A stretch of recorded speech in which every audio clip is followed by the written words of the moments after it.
Hey guys, today we're talking about weeds and how to remove them naturally. There's a few different ways that you could do that.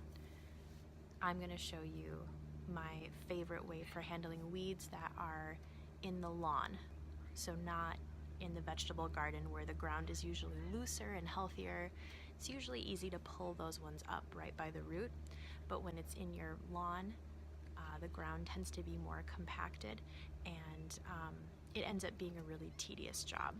Unfortunately, I ordered some bad seed from Amazon. I've ordered quite a bit of seed from Amazon. I've never had an issue, and I don't know who the seller was, but I ordered clover, and which I know for a lot of people is a weed, but it's actually really good for your soil because it fixes nitrogen, and it typically stays nice and green a lot longer than most grasses do. Well, wherever I planted it, I did not get clover. I got this weed that I've never had before. I looked it up and it's called Bindii weed.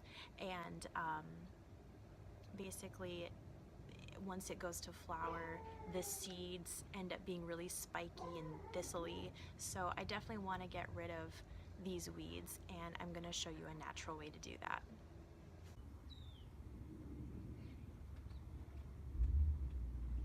So this is really simple. I'm just going to show you what I do.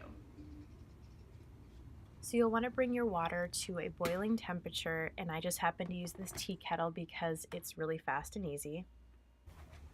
And then you just locate your patch of weeds, and you'll want to really douse them. Just pour the water on generously because you want to get every little bit, and you want to kill any potential seeds as well.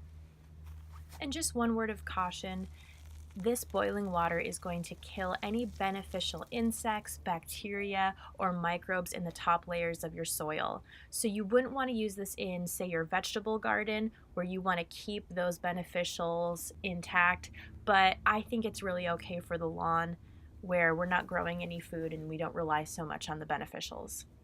And this is what the weeds look like after about a day or two, just completely dead. So this will kill pretty much any vegetation, so you do need to be careful with it. So there it is, that's all I do. It's extremely simple and pretty much free. I don't know how you can beat that, but I would love to know what you do if you have other methods of taking care of weeds in your lawn or your garden. I'm always looking for easy, free, or inexpensive, and of course always natural and organic for our gardens and lawns. Until next time.